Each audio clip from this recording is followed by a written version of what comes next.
What's going on? Zach Adelson here with Daily Ed Sports, bringing you another college football video. Today, going to be going over the Underdog slate for Friday, October 31st, Halloween. We're getting to it now, kind of wrapping up the season. Have another month. November's just about here. It's going to be a race to the playoffs. It's interesting looking at everything going on. Have some fun matchups, have some good matchups this weekend.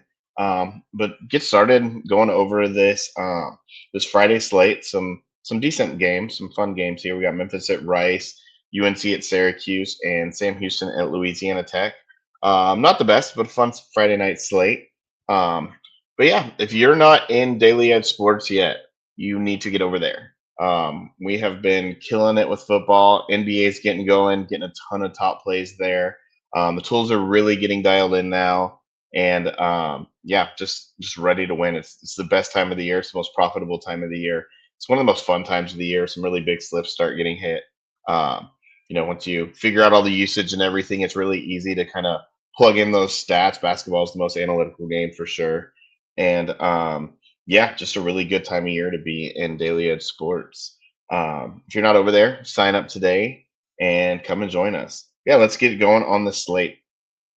So starting off, going to go to this Memphis at Rice game. Memphis is favored here by 13 and a half points on the road with a 48 and a half point total.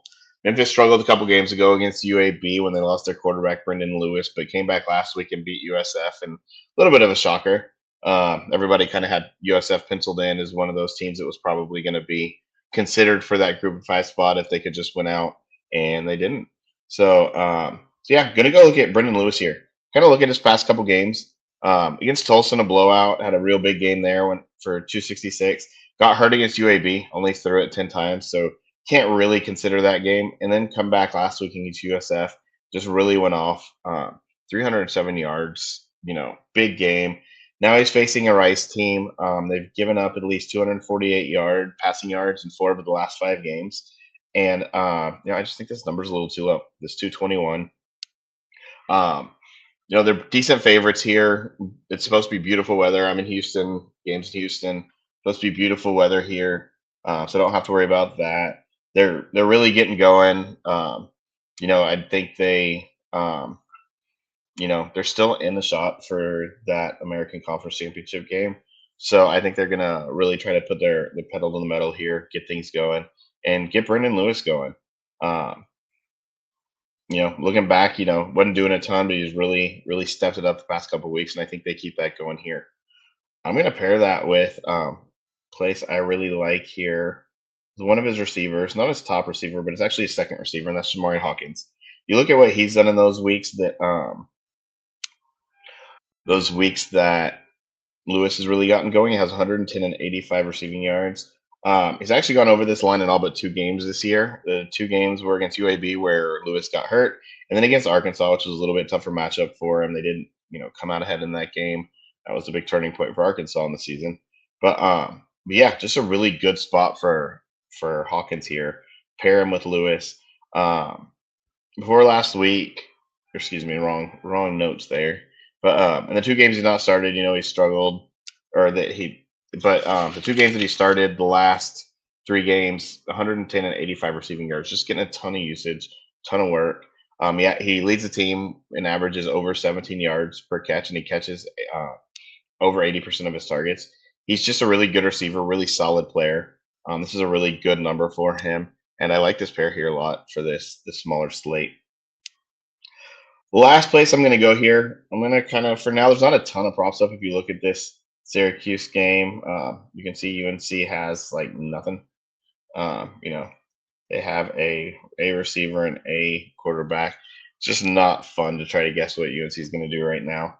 But going over here to this Sam Houston Louisiana Tech game, looking at Blake Baker. Baker a few weeks ago, we kind of gambled on him. He wasn't supposed to start, played a little bit. Was in and out. Then was hurt, ended up getting hurt that game. Last week missed, or 2 weeks ago missed the game. Last week came back and just put up a ton of numbers, ton of yards in this game against Western Kentucky. It's a close game, 34-31. It's by far the most attempts that he's thrown, 45 attempts. Before that, his previous high was 26 attempts against UTEP. His previous high in passing yards was 239. He does not throw the ball. This isn't a team that does that.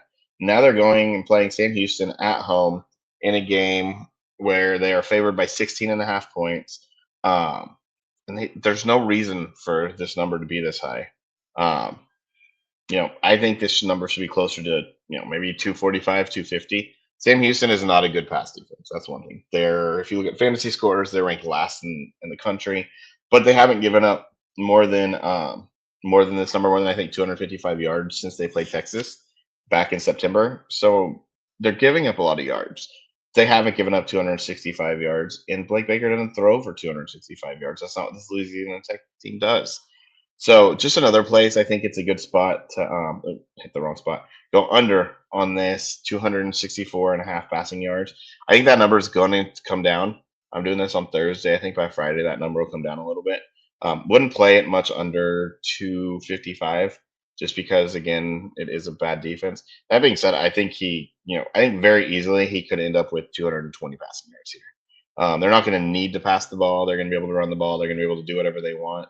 But coming off of an injury a couple weeks ago, there's no reason to just throw him out there and throw the ball 45 times a game.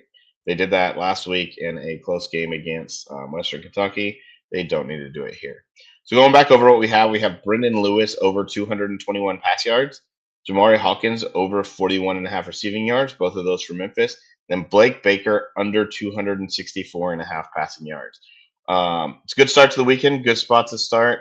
Now some fun slips for Saturday, and hope to see y'all in Daily Edge Sports soon.